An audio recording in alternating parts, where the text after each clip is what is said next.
But what we do know is that when the players finally are back in the green and gold and in spring training, there will be a new coaching staff and a new manager, because there was an early Christmas present for A's fans. Just before Christmas, the A's announced Bob Melvin's replacement. It was on Tuesday, December 22nd. And after Bob Melvin was with the team for so long, we were wondering who was going to be the man to take over. Is it going to be a big change? Are we going to have to get used to something completely different? Well, turns out not, because the man who has come in is in fact a familiar name.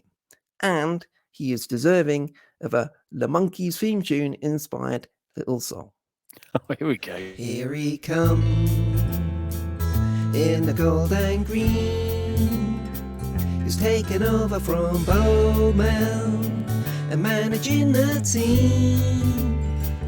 Hey, hey, it's my Kotsay, and people say that he loves the A's. He played center field here in Oakland, will manage us to glory one day.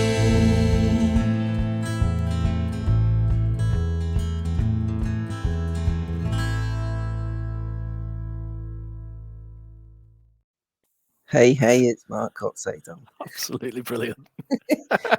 And I will say, so I wrote that and recorded that on Saturday morning. In the afternoon, I went and saw Norwich beat Everton. Right. So Have I got to do that before every the Norwich game? deal is we need a tune every week before every Norwich game. Yeah. At least until you lose the next one. So Well, that's probably just this weekend. Yeah. No, Friday night we're playing. Friday night against Watford. So I'll have to think of something quick. 6-pointer. 6-pointer. Yeah. Oh dear. We've already lost to them once this season. It's at Watford though, so I don't have to go through the misery again and watching it. I went on them. I was having a debate. This is, as per usual, a bit of a tangent here. But yeah, I was having a debate with some colleagues before Christmas about Boxing Day football, which they were all complaining that their teams weren't playing on Boxing Day. And I was like, well, sometimes I can't be bothered to go to a home game on Boxing Day. And they were saying, no, you should love it. You should love it. So Norwich were at home to Arsenal on Boxing Day. I went out in the cold and we lost 5-0. So yes, could be worse. You could have driven to Hull. That's true. Just for the game to get called off. To Hull and back. I know Rovers fans who did that. Oh dear, yeah, not good. But anyway, bad shenanigans from the football back league to the baseball. Back to the hey, it's Mark Kotsay baseball. Yes. So it's good news. I think it was right from the off, as soon as Bob Melvin left. Kotsay has been on the coaching staff for 6 years. He very much seemed like he was being groomed as Bob Melvin's successor. It was never guaranteed, but Tom, I don't think anyone was surprised that Kotsay was the man whose name came out in the end. No, I think it was a coronation, right? We saw there was a little bit of rumours right after Beaumel went, and then all fingers pointed at Mark Kotsay. All roads led to Rome. Yeah. It was just confirmation of news that I think we'd known for a while. If I'm honest, other than that he's been in the coaching staff for a long time and originally played for us, I don't know an awful lot about him. I don't know whether he's going to be a great manager, a dreadful manager, or anything in between. In such circumstances, I usually go off of expert opinion. And most of the people whose opinions I treasure are suggesting that he should be good at it, and that he's due a shot, and that he's deserving of the office. So hopefully those people are right. Touch wood, and he gets the best from whatever team he's given. Well, that is of course. The big thing there. And yeah, it will be interesting to see with that. So he spent 3.5 years with the A's back in sort of 2004, 2006 sort of time. And he's been with the team for the last 6 years, so has gone through various different coaching roles. And it is always difficult because it's the weird thing in baseball, really, whereby there isn't kind of like the formal coaching qualification sort of thing that you see in football. How much that, I don't know how much that really counts in terms of players doing their A license and B license and all of that sort of stuff. But he's certainly someone who has a lot of respect. The players have often talked about him and how good he has been with them. So I think there was something to it. I mean, with Bob Melvin having been here for so long, there is a question as to whether is continuity good in having someone from his coaching staff carrying on, or would a cleaner break have been better? I don't know. I think it's difficult to say from the outside, really. I I don't know if we can. I don't know if continuity is a concept for the A's. No, I mean, no. great. So there's continuity in the coaching staff, but the players have been completely rotated in the last 3 years. So what does the continuity matter? I don't know. Yeah, In football, continuity is generally a good thing, but then that could be confirmation bias yeah. in that it doesn't often come unless there's success. It's So true. I don't know. Difficult to say. It is, yeah. And I think it's been, I know we've spoken about it in the past on podcasts, that it's always felt like one thing Bob Melvin has always been very good at is dealing with that roster churn, and the fact that the team is always being shook up, good players leaving, and having to kind of manage the clubhouse when they see good players departing, seeing players like Marcus Semien not be re-signed. It has an impact on the morale on the dressing room, and that was something he always seemed to manage well. He always, even though it changed every year, he was the constant who was able to pull things together. And you would expect that someone like Mark Kotsay, who's obviously played in that situation himself for the A's and for other teams, and has been there as part of that environment for the last 6 years. I know he was speaking about he's a bit more emotional than Bob Melvin was. Bob Melvin was always very stoic, and you couldn't really read him in the dugout. And he says, "Yeah, I'm not quite so good at controlling my emotions sometimes."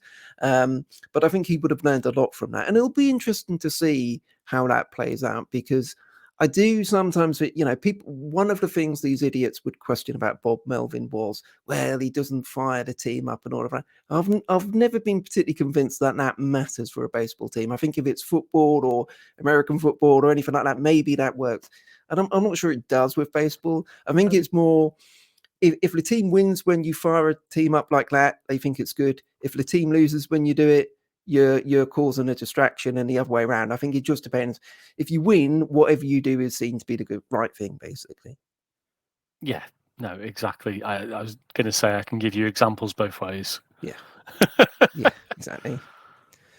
Yeah, it depends how it chimes with the players, really. And One thing I'll say though, I think it's often winning is good fun as a fan, but ignoring the difference in outcome, it's probably more fun as a fan to have a manager that's got his heart on his sleeve, yeah, that's that's true. reacting the same way you are. Because there were moments where you genuinely just be like, how are you not getting thrown out here, Bob? Yeah, yeah, So it yes, would be fun having someone who flies off the handle with all the New York decisions. yeah, exactly. Yeah, we should one of our predictions for the season when we come to do them with Hannah and Jay should be how many games is he tossed from? that's a good idea. Yeah, yeah. I'll have to look up the stats on Bob Melvin, because it didn't seem like it would be maybe 2 or 3 a year sometimes. And again, I'm not sure how much it really fires up the team, but you want to see, like I say, especially as a fan, you want to see that passion, and you want to see someone, whether it really makes a difference. I think we want to see it, and that counts for something. And certainly Kotsay is someone who has always had a bit of that fire in him. He's always been I remember watching him, and whilst he was generally quite a composed player, if you pushed him a bit, you would see it come out of him. He wasn't over the top. He knew, it felt to me when he was a player, he knew when to let it go and when to be calm. And I think that would be a very important quality as a manager. You kind of got to pick and choose your moments, haven't you? Yeah, absolutely. You've got to know you've got to adapt to the situation, right? Yeah. So Yeah. players down, you can't be down with them. You've got to try and lift them again. But I would assume he'll have seen that. He's been around very good manager in Beaumont for a long time. He'll do that, and we're giving an awful lot of credit for motivation to just the general manager. Just the manager. There's a whole coaching team. Yeah. Yeah, there is. And that coaching team has had a bit of a change around, which is what you would expect. Obviously, Bob Melvin took Ryan Christensen. He obviously thingy. No, don't do that. No, don't do that. I was just waving, not drowning or anything. Yes, I he knew offered what a you meant. salute by mistake. So he went.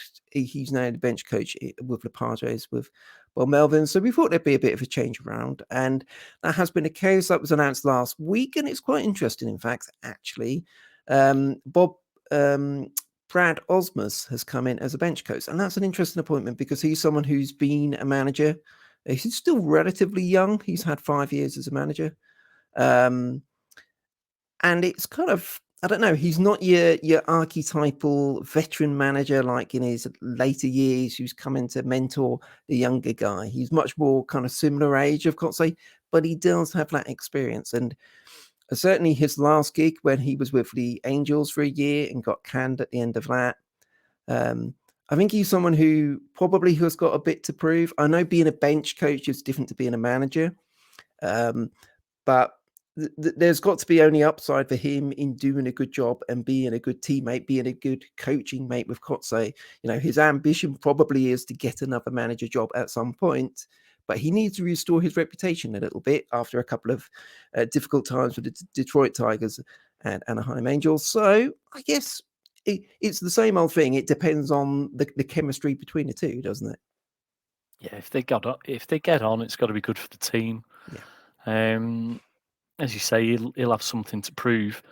And I think the other thing is sort of a young team in the management is probably potentially an exciting thing for the players as well. Yeah. They may have new techniques, be more open to new techniques, rather than the sort of old. This is the way baseball's always been. Yeah. You can hear it off the bat. Yeah. Yeah, and I guess that's the other side when, you know, like you say, the roster always changes. So it's not as though you've really got a large group of players who, you know, we're always here doing the same things. There's always they're used to that turnover. So they're used to things being a bit different every year in one way or another. So I think that can work out quite well. And when you look at it, you know, there's no harm in trying these things, I don't think. And Kotsay, in the situation we're in right now, or we expect to be in at least this coming season, he's not going to be judged by the front office, depending on, you know, whatever some fans will say. He's not going to be judged by the front office on wins and losses this season, and probably not next season either. They know the quality of roster they're going to give him. It's probably going to be guys being traded away and young players coming through. So they will see beyond the standings and look at what he's actually doing and putting the foundations down for hopefully a winning ball club a couple of years down the line. Yeah, I mean, let's be clear. The A's job right now, there won't have been a long queue. So, I mean, it feels win-win. If he only meets expectation and we're shit, he won't catch the blame for that. Yeah. If he creates a miracle and works some magic, he'll get all the credit for it. Oh yeah. So happy days. Yeah, I think it's a good spot for him. It's you know, he's taken on an interesting group of players, or it probably will be an interesting group of players. But at a ball club that he's been at for the last 6 years as a coach, he apparently has very good relationships with the front office, so he knows how everything works here. It kind of couldn't be better for him in some ways, in that it's a place he knows, and he knows he'll get some time over the first couple of years to learn his craft, which every young manager needs. So, and I think also just the whole point that he's a former A player and was a popular player with the A's, that always buys you a little bit of time as well. Sometimes the benefit of the doubt, it will go your way because people want him to do well, basically.